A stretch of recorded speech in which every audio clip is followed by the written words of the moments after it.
ಸಮಾಜ ಅದೆತ್ತ ಸಾಕ್ತಿದೆಯೋ ಗೊತ್ತಿಲ್ಲ. ಅದರಲ್ಲೂ ಇತ್ತೀಚಿನ ದಿನಗಳಲ್ಲಿ ಸಂಬಂಧ ಬಾಂಧವ್ಯಗಳಿಗೆ ಬೆಲೆನೇ ಇಲ್ಲದಂತಾಗಿದೆ.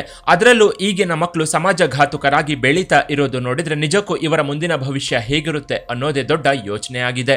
ಎಲ್ಲ ಮಕ್ಕಳು ಹೀಗೆ ಇರ್ತಾರೆ ಅಂತ ಅಲ್ಲ, ಆದರೆ ಪೇರೆಂಟ್ಸ್ ಕೈಯಿಂದ ಔಟ್ ಆಫ್ ಕಂಟ್ರೋಲ್ನಲ್ಲಿರೋ ಎಲ್ಲ ಮಕ್ಕಳು ಹೀಗೆ ಇರ್ತಾರೆ ಅಂತ ಅನ್ಬಹುದು. ಅದರಲ್ಲೂ ವಯಸ್ಸಲ್ಲದ ವಯಸ್ಸಲ್ಲಿ ಕೈಗೆ ಸ್ಮಾರ್ಟ್ ಫೋನ್ ಬಂದ್ರಂತೂ ಮುಗಿದೇ ಹೋಯ್ತು.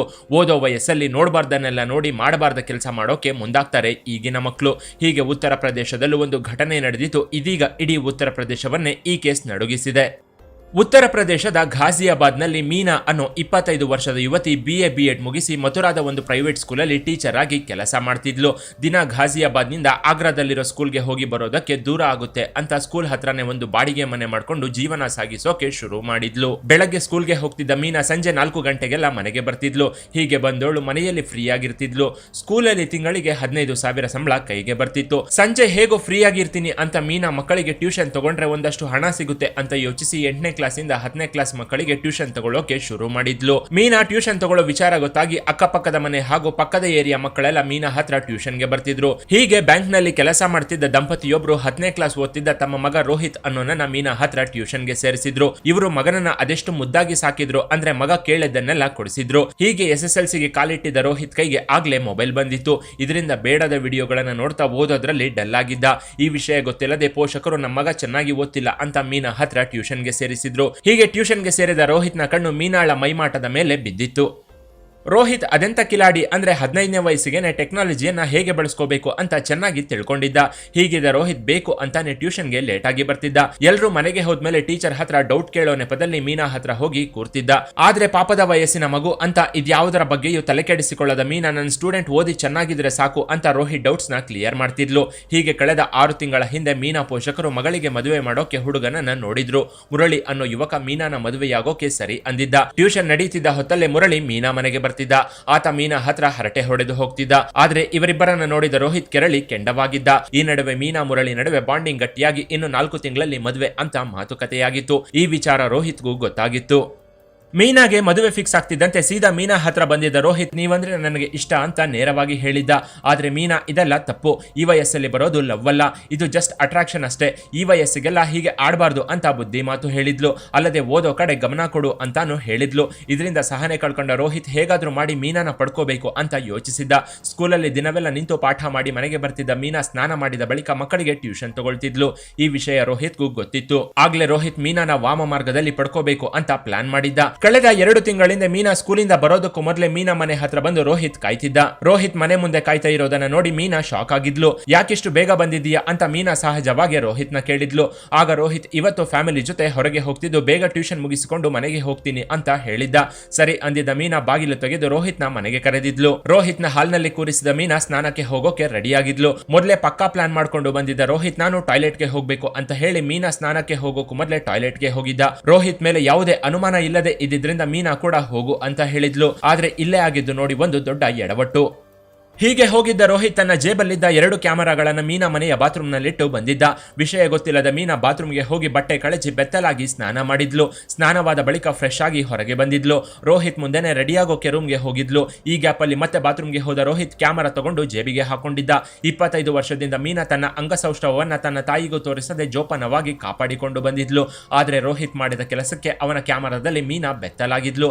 ಆ ದಿನ ಟ್ಯೂಷನ್ ಮುಗಿಸಿ ಮನೆಗೆ ಹೋಗಿದ್ದ ರೋಹಿತ್ ತನ್ನ 2 ಕ್ಯಾಮೆರಾಗಳಲ್ಲಿದ್ದ ಮೀನಾ ವಿಡಿಯೋವನ್ನ ತನ್ನ ಮೊಬೈಲ್ಗೆ ಹಾಕೊಂಡಿದ್ದ. ಮಾರನೇ ದಿನವೇ ಮೀನಾ ಮನೆಗೆ ಬಂದಿದ್ದ. ಹೀಗೆ ಬಂದೋನೆ ಏಕಾಏಕಿ ನಾನು ನಿಮ್ಮನ್ನ ಲವ್ ಮಾಡ್ತಿದ್ದೀನಿ ಅಂತ ಹೇಳಿದ್ದ. ರೋಹಿತ್ ಮಾತಿಗೆ ಕೆರಳಿದ ಮೀನಾ ನಿನ್ನ ವಯಸ್ಸೆಷ್ಟು, ನೀನ್ ಮಾಡ್ತಿರೋ ಕೆಲಸ ಏನು ಅಂತ ರೋಹಿತ್ ಮೇಲೆ ಕೆಂಡಾಮಂಡಲವಾದ್ಲು. ಅಲ್ಲದೆ ಇದು ಮತ್ತೆ ರಿಪೀಟ್ ಆದ್ರೆ ನಿಮ್ಮ ಅಪ್ಪ ಅಮ್ಮನಿಗೆ ಹೇಳ್ತೀನಿ ಅಂತ ಎಚ್ಚರಿಸಿದ್ಲು. ಹೀಗೆ ಮೀನಾ ಕೂಗಾಡ್ತಿದ್ದಾಗ್ಲೇ ರೋಹಿತ್ ತನ್ನ ಜೇಬಲ್ಲಿದ್ದ ಮೊಬೈಲ್ ತೆಗೆದು ಮೀನಾ ಸ್ನಾನದ ವಿಡಿಯೋವನ್ನ ಪ್ಲೇ ಮಾಡಿದ್ದ.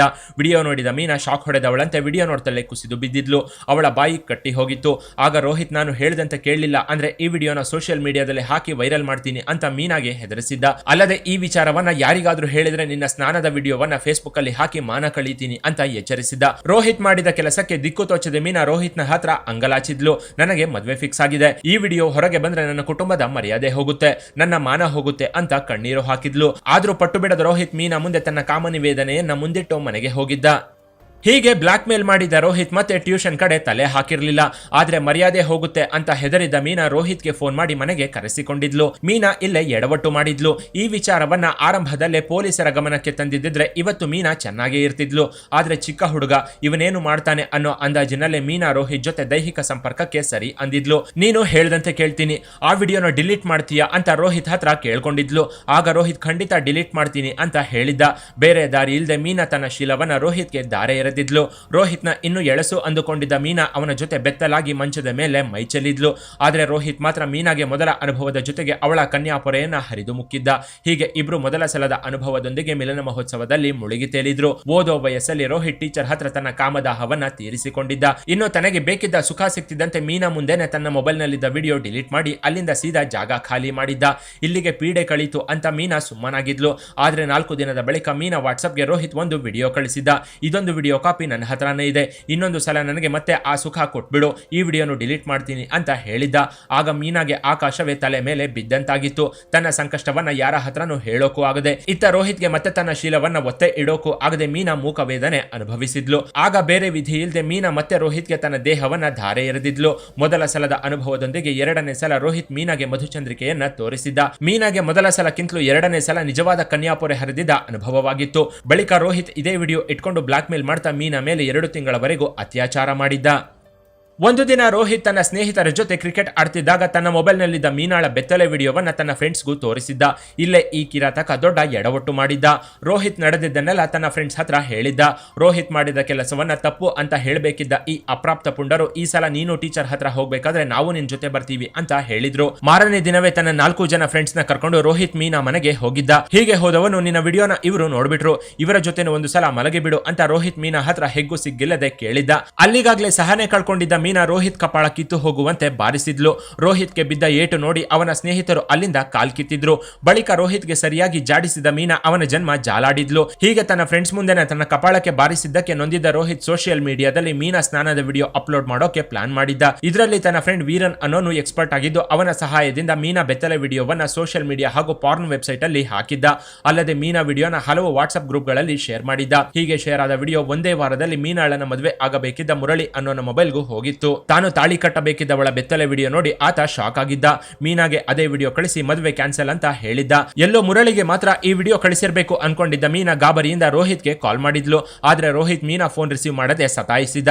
ಒಂದೇ ತಿಂಗಳಲ್ಲಿ ಮೀನಾ ವಿಡಿಯೋ ವೈರಲ್ ಆಗಿ ತನ್ನ ಹೆತ್ತವರಿಗೂ ವಿಷಯ ಗೊತ್ತಾಗಿ ಅವರು ಮೀನಾ ಹತ್ರ ಬಂದಿದ್ರು. ಇನ್ನು ಹೊರಗೆ ಆಗ್ತಿದ್ದ ಅವಮಾನದಿಂದ ಮಾನಸಿಕವಾಗಿ ನೊಂದಿದ್ದ ಮೀನಾ ಆತ್ಮಹತ್ಯೆಗೆ ಯತ್ನಿಸಿದ್ಲು. ಅದೃಷ್ಟಕ್ಕೆ ಮೀನಾ ಪೋಷಕರು ಮಗಳನ್ನ ಆಸ್ಪತ್ರೆಗೆ ದಾಖಲಿಸಿ ಚಿಕಿತ್ಸೆ ಕೊಡಿಸಿದ್ರು. ಕೊನೆಗೆ ಮೀನಾ ಪ್ರಾಣಾಪಾಯದಿಂದ ಪಾರಾಗಿದ್ಲು. ಮೀನಾ ಆತ್ಮಹತ್ಯೆ ಯತ್ನದ ವಿಚಾರ ಗೊತ್ತಾಗ್ತಿದ್ದಂತೆ ಆಸ್ಪತ್ರೆಗೆ ಬಂದ ಪೊಲೀಸರು ವಿಚಾರಣೆ ನಡೆಸೋಕೆ ಶುರು ಮಾಡಿದ್ರು. ಆಗ ಮೀನಾ ತಾನು ಸ್ಕೂಲ್ಗೆ ಸೇರಿದ ದಿನದಿಂದ ಹಿಡಿದು ಆತ್ಮಹತ್ಯೆಗೆ ಯತ್ನಿಸಿದ ದಿನದವರೆಗೂ ನಡೆದ ಎಲ್ಲಾ ವಿಚಾರವನ್ನ ಕೂಲಂಕುಷವಾಗಿ ಪೊಲೀಸರ ಹತ್ರ ಹೇಳಿದ್ಲು. ಆಗ ಡಿಸಿಪಿ ಸೂರಜ್ ಹಾಗೂ ಅಧಿಕಾರಿಗಳು ಮೀನಾ ಸ್ಟೇಟ್ಮೆಂಟ್ ಆಧಾರದಲ್ಲಿ ಕೇಸ್ ಫೈಲ್ ಮಾಡಿದ್ರು. ಕಳೆದ ತಿಂಗಳು ಅಂದ್ರೆ ಅಕ್ಟೋಬರ್ 5ರಂದು ರೋಹಿತ್ನ ಅರೆಸ್ಟ್ ಮಾಡಿದ್ರು. ಹೀಗೆ ಅವನನ್ನ ಅರೆಸ್ಟ್ ಮಾಡಿ ಸ್ವಲ್ಪ ಚುರುಕು ಮುಟ್ಟಿಸ್ತಿದ್ದಂತೆ ನಡೆದ ಎಲ್ಲಾ ವಿಷಯವನ್ನ ರೋಹಿತ್ ಬಾಯ್ಬಿಟ್ಟಿದ್ದ. ಬಾತ್ರೂಮ್ ನಲ್ಲಿ ಕ್ಯಾಮೆರಾ ಇಟ್ಟಿದ್ದು ನಾನೇ ಅಂತ ರೋಹಿತ್ ಪೊಲೀಸರ ಹತ್ರ ಒಪ್ಕೊಂಡಿದ್ದ. ಆಗ ಇವನ ಮೊಬೈಲ್ ವಶಕ್ಕೆ ಪಡೆದು ನೋಡಿದಾಗ ಪೊಲೀಸರಿಗೆ ಅದರಲ್ಲಿ ಸಾಕಷ್ಟು ಕಡುನೀಲಿ ಚಿತ್ರಗಳಿದ್ದು ಗೊತ್ತಾಗಿತ್ತು. ಅಲ್ಲದೆ ಇವನು ಮೀನಾನ ಟ್ರ್ಯಾಪ್ ಮಾಡೋಕೆ ಬಳಸಿದ್ದ ದಾರಿ ನೋಡಿ ಪೊಲೀಸರೇ ಶಾಕ್ ಆಗಿದ್ರು. ಕೊನೆಗೆ ರೋಹಿತ್ ಜೊತೆಗೆ ಆತನ 4 ಜನ ಸ್ನೇಹಿತರನ್ನ ಪೊಲೀಸರು ಜುನೈಲ್ ಕಸ್ಟಡಿ ಆಧಾರದಲ್ಲಿ ರಿಮಾಂಡ್ ಹೋಮ್ಗೆ ಹಾಕಿದ್ರು. ರೋಹಿತ್ ಮೇಲೆ rape case, porn video upload ಮಾಡಿ ಮಾನ ಹರಾಜು ಹಾಕಿದ ಕೇಸ್ ಬುಕ್ ಮಾಡಿದ್ರು. ಇವನ ಸ್ನೇಹಿತ ವೀರನ್ ಅನ್ನೋನ ಮೇಲೆ ಅಶ್ಲೀಲ ವಿಡಿಯೋ ಹಾಕಿ ಮಾನ ಹರಾಜು ಮಾಡಿದ ಕೇಸ್ ದಾಖಲಿಸಿ ಜೈಲಿಗೆ ಕಳಿಸಿದ್ರು. ಬಳಿಕ ಡಿಸಿಪಿ ಸೂರಜ್ ಎಕ್ಸ್ಪರ್ಟ್ ಗಳ ಗಮನಕ್ಕೆ ತಂದು ಸೋಷಿಯಲ್ ಮೀಡಿಯಾದಲ್ಲಿ ಓಡಾಡ್ತಿದ್ದ ಮೀನಾಳ ಖಾಸಗಿ ವಿಡಿಯೋವನ್ನ ಆದಷ್ಟು ಡಿಲೀಟ್ ಮಾಡಿಸಿದ್ರು. ಆದ್ರೆ ಒಂದಲ್ಲ ಒಂದು ಜಾಗದಿಂದ ಮೀನಾ ವಿಡಿಯೋ ಮತ್ತೆ ಮತ್ತೆ ಕಾಮುಕರ ಕೈಗೆ ಸಿಕ್ತಿದ್ದು ರೋಹಿತ್ ಮಾಡಿದ ಕೆಲಸಕ್ಕೆ ಮೀನಾ ಶೀಲದ ಜೊತೆಗೆ ಮಾನವು ಕಳೆದುಕೊಂಡಿದ್ದು ಮಾತ್ರ ದುರಂತ. ಇನ್ನು ಈ ಕಿರಾತಕನಿಗೆ ಯಾವ ರೀತಿ ಶಿಕ್ಷೆ ಆಗಬೇಕು ಅಂತ ಕಾಮೆಂಟ್ ಮಾಡಿ. ಕೆಳಗಿನ ಡಿಸ್ಕ್ರಿಪ್ಷನ್ ಬಾಕ್ಸ್ ಅಲ್ಲಿ ವಾಟ್ಸ್ಆಪ್ ಚಾನೆಲ್ನ ಲಿಂಕ್ ಕೊಡಲಾಗಿದ್ದು ಅದನ್ನು ಸಹ ಫಾಲೋ ಮಾಡಿ. ಇನ್ನಷ್ಟು ಇಂಟ್ರೆಸ್ಟಿಂಗ್ ವಿಡಿಯೋಗಳಿಗಾಗಿ ನಮ್ಮ ಚಾನೆಲ್ನ ವಿಸಿಟ್ ಮಾಡಿ.